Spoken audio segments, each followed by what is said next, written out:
All right, so fifth graders, let's talk about your composition activity for this week. Um, this is the first part of the composition activity. You will do more of it next week, so make sure that this gets done before next week's activity. Now, you are going to be doing two parts of the composition.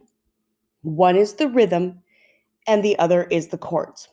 Now, I'm going to start with a very basic rhythm. And just to give you an idea of what it should look like. So we're going to do ta, ti, ta, and then ti, ta, ti, rest. Now, when you add your chords, you need to be using chords that you know how to play. So on the top here are the 5 chords that you earned beads for this year. The C, C7, F, G7, and A minor. There's also an empty one, and that is for if you know how to play another chord. If you have a ukulele at home, if you did a little bit of extra work when we did the choice songs, and you learned another chord, you can use that as well. But you need to know what the name of that chord is. So I'm going to use the moving tool down here. And let's see, I'm going to do the F.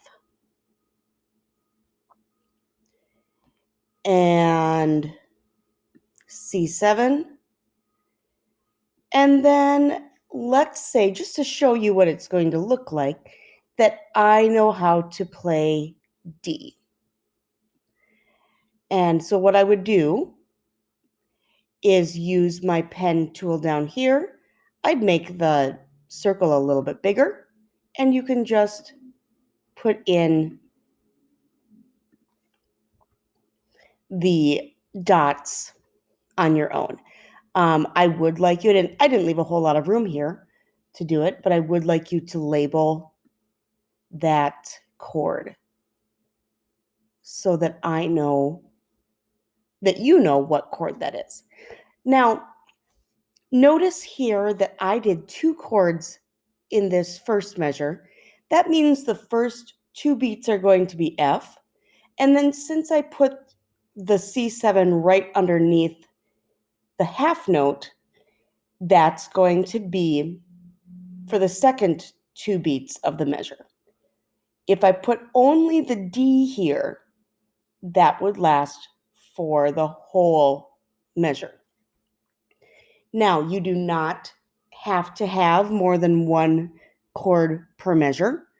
If you want to just have one like the D for each measure, that's fine.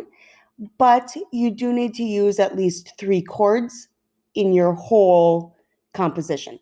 So that would mean, if you look over here on the side, there are 4 pages. Each of them have 2 measures. You need to do 8 measures total. You have to have at least 3 different chords. And each measure needs at least 1 chord. So if you wanted to repeat it, that's fine. But 3 different chords throughout those 4 measures.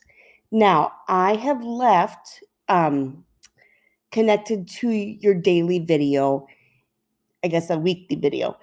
I have left the instructions on how to take a look at another website that will play those chords for you, and you can decide if you like how they sound together. Totally optional, but I know a lot of you are going to want to know how they sound.